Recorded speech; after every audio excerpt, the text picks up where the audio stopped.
And we go green in London. 2 London races, 2 British winners. It couldn't have worked out any better. What a weekend of racing in the capital, a Formula first, never been seen before track layout, and 2 action-packed races. Jake Dennis impressed again with a masterful performance in round 12. Keeping the pressure on Alex Lynn, making the move for the lead, and then building a 5-second gap before crossing the line and grabbing a home win. Hugely impressive for the rookie driver, his second win in his debut season, and he leaves London having fired himself into the top 5 ahead of reigning champion Antonio Felix da Costa, level on points with former championship leader Sam Bird, and within reach of championship glory. Bravo, Jake Dennis. Another win in the bag. No rookie has ever won 2 races in 1 year, so that's quite cool. I didn't expect to be top 4 in the championship. No, we've got 2 races to go and I'm 4th in the championship, so we can be proud of what we've achieved. The win from pole position wasn't meant to be for Alex Lynn in round 12, with the Mercedes EQ and BMW cars seemingly having better race pace than the Mahindra. But he found the same qualifying pace in round 13 to start on the second row, and this time he wasn't going to miss out. Keeping his head down whilst the chaos in front played out, making the move on De Vries, and once the De Grassi penalty decision was made, scoring his first win in Formula E after a 4-season wait, and on home soil.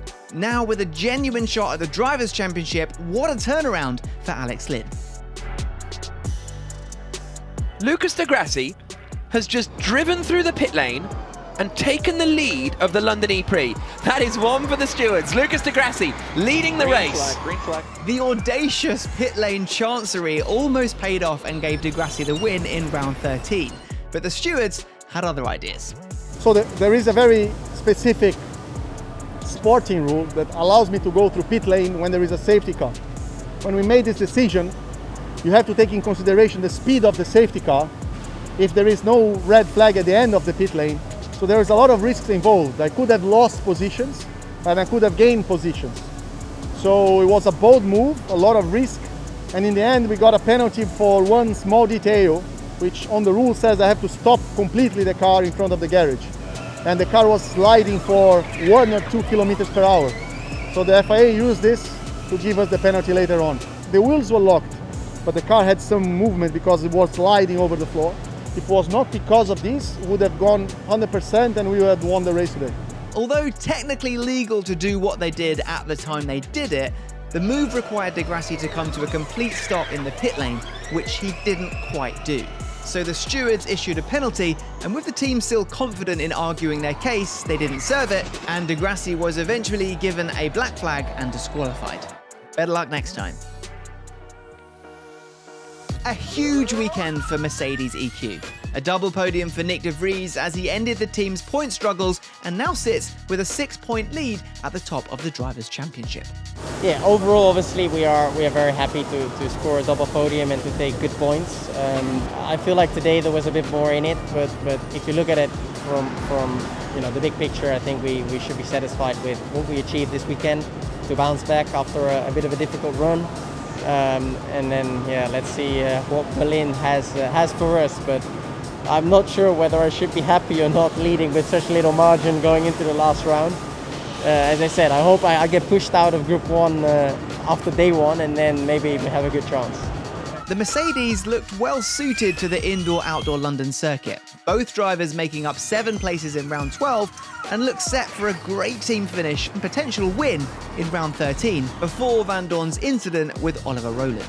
A crushing blow for Stoffel Van Dorn's championship hopes, but de Vries' success has left the team second in the team standings as well as top of the drivers going into the final in Berlin.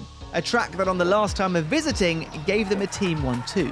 P1, P2. I don't think we could have done any better today. Topping the team's championship, Envision Virgin Racing are 7 points ahead of the resurgent Mercedes EQ team, thanks to both drivers scoring points in round 13.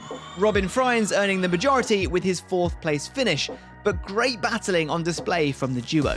Frijns made up 4 places and Nick Cassidy moved past 11 drivers to finish 7th. Both drivers are still in with a chance of the Drivers' Championship too, Robin Frijns sitting 2nd and Nick Cassidy 7th despite not having a win this season. Misery again for the championship leader going into the weekend, with Sam Bird crashing out or being crashed out of both races and leaving with 0 points, and now 14 points off the lead in third. The dream, however, is still very much alive for Sam Bird. It's just been made much harder to achieve. When you have a bad result like what we've had, like 2 days of utter you don't enjoy the experience. So for me, my London experience hasn't been so good. But Formula E have done an amazing job. It looked great. It looked very enjoyable for the people that succeeded. Obviously very jealous of them, and need to put this behind me and move on. I've just got to put it behind me now, and there's 2 more races. Just try and do my best. If I can leave Berlin knowing that I've done my best, then I can be happy. Thankfully, it wasn't a complete write-off for the British team in their first home race since joining the championship, as Mitch Evans' podium in round 13 has kept them in the top 3 of the team standings going into Berlin. Full focus on sliding towards the front in Berlin on day one. Someone needs to win big on day one, and hopefully that's me. And then go into the second race and just go max out. So it's going to come down to the last lap of the last day, and I want to be in that fight. Looking ahead to the season finale, 15 points separate the top 5, led by Nick de Vries and tailed by reigning champion Da Costa. But the chance of lifting the first Formula E World Championship title is there for much of the grid, in the championship's closest season yet.